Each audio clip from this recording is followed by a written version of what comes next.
Hello everyone. In the previous video we have learnt about the polynomials and their types. Now we have to learn about the zeros of a polynomial. This we will divide in two parts. In the first part we will learn about the zeros, how to find out the zeros of a polynomial, and also the geometrical meaning of zeros of a polynomial. In the second part we will learn about the relationship between the zeros and the coefficients of polynomials. Let's start with the zeros. What are known as the zeros of a polynomial?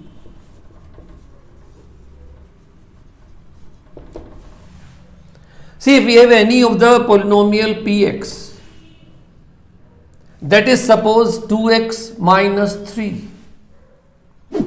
If we substitute here x is equal to 3 by 2. It means we are finding the value of p 3 by 2. That is the value of the polynomial when x is 3 by 2. This will be 2 into 3 by 2 minus 3. 2 cancels. This is 3 minus 3 equal to 0. So the value of the polynomial when x is 3 by 2 is 0. It means we can say that 3 by 2 is the 0 of px. So you might have understood now that the 0 of a polynomial actually is the name of the 0 itself. 0 means what? 0 is a number. Here we say 0 is the value of the variable contained in the polynomial which makes the value of the polynomial as 0. As you have seen here, that when we are putting x is equal to 3 by 2, the value of the polynomial is 0. So 3 by 2 is the 0 of the polynomial. This 0 is also known as the root of the polynomial. There may be one or more zeros of the polynomial. That depends on the degree of the polynomial. We will be learning now that thing in detail. See, when we talk about the linear polynomial,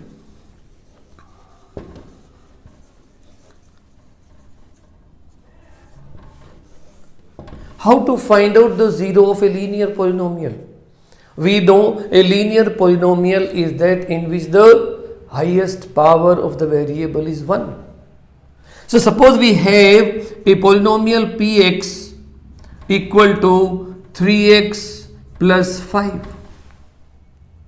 What we do to find out the value of the 0? We will take this particular polynomial as 0.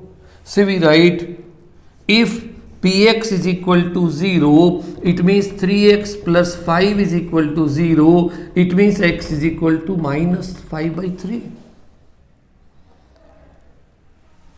This minus 5 by 3 is the 0 of the polynomial. So we say therefore minus 5 by 3 is the 0 of the polynomial px. So this is the way we find out the zeros of a polynomial or the roots of a polynomial, that we take that particular polynomial as 0, convert it into the equation in that particular variable, and then find the value of the variable according to that particular equation. That is the 0 of the polynomial. It means what? How to define 0? So we can define 0 of polynomial px such that let px be a polynomial, and if pa is equal to 0, for a belonging to R, it means a is a real number, then a is the 0 of px. And finding the 0, we have learnt for the linear polynomial. Now we will be learning for the quadratic polynomial.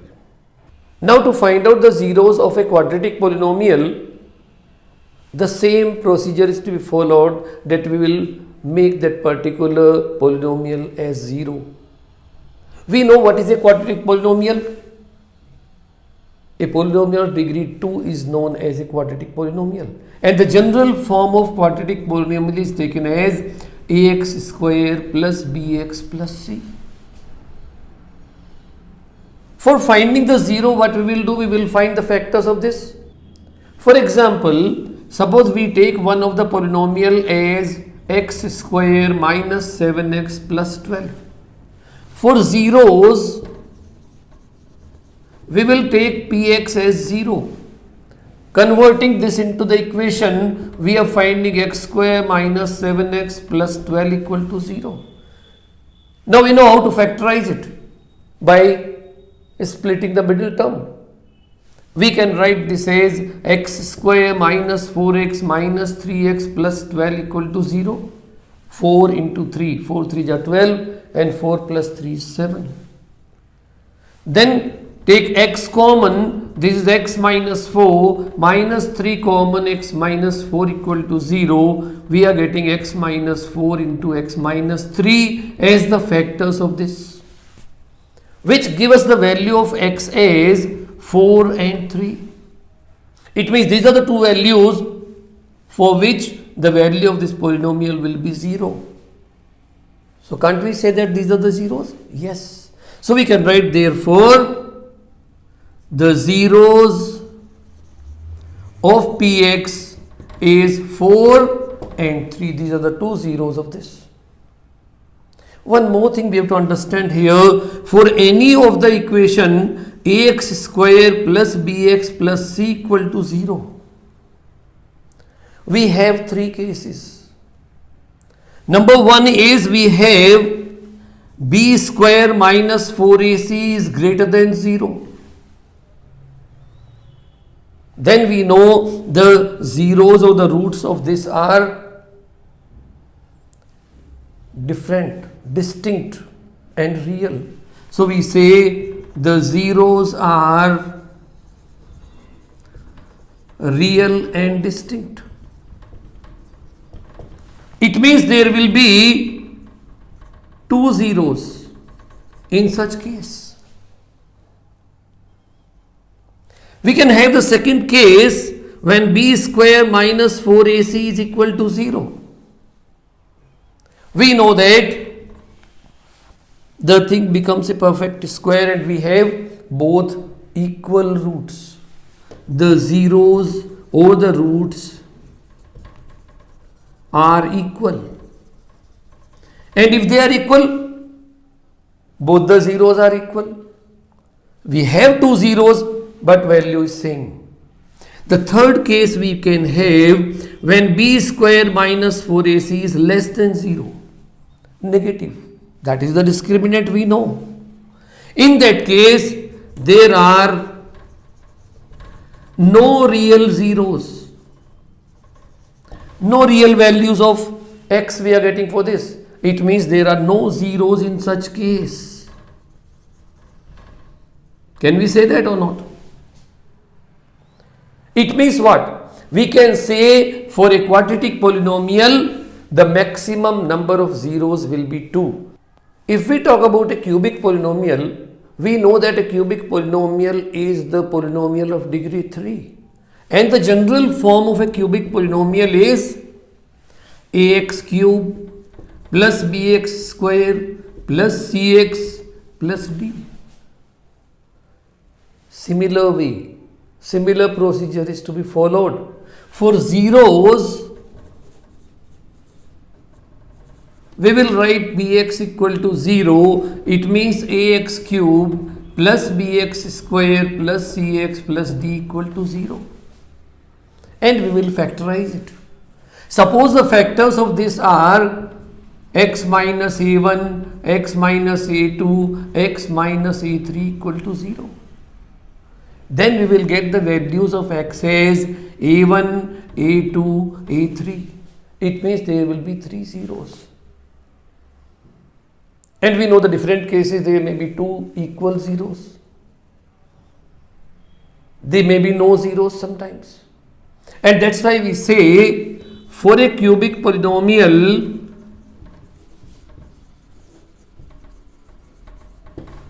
number of zeros is at most 3. So when we talk about the number of zeros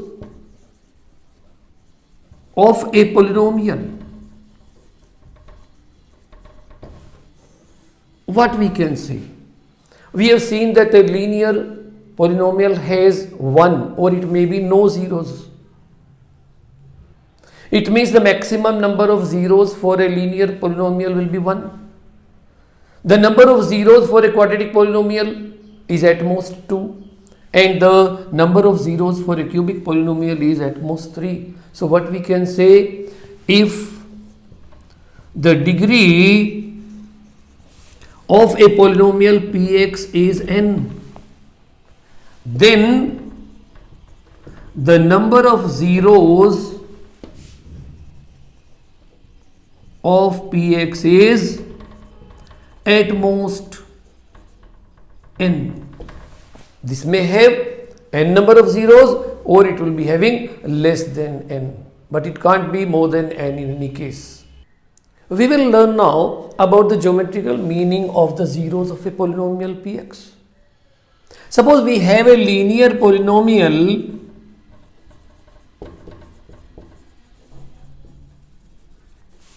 Px that is equal to 2x plus 3. If we plot the curve of it in graph, we already know how to plot for the linear equations. We can find it here. This is x-axis, this is y-axis. Y equal to, we can write Px as y equal to 2x plus 3. When we are putting x is equal to 0, y is 3. If we are taking x is equal to 1, what will be y? That is 5. If we plot these points here, 0, 3 suppose is here, 1, 5 is here, and we join them, what we are finding? We find that this is a straight line intersecting this x-axis at only one point. The line intersects x-axis at one point, and that is what? Minus 3 by 2, 0. So we find minus 3 by 2, 0 is the point of intersection of this line on the x-axis. It means we can say there is only one 0, and that is minus 3 by 2. Only one 0, which is minus 3 by 2. So what we can say by this, that if the curve or the straight line which is representing the polynomial is intersecting at x-axis at some points, at many number of points or whatever the number of points it is intersecting the x-axis, that are the zeros of the polynomial. So we say the number of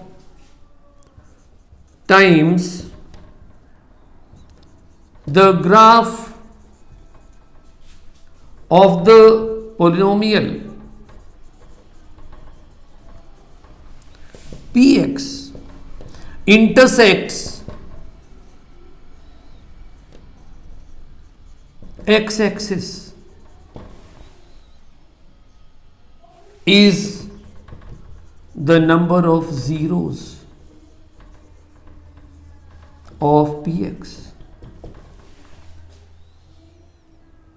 and x coordinate x coordinate or x coordinates of the points are the zeros. If we take a constant function or constant polynomial,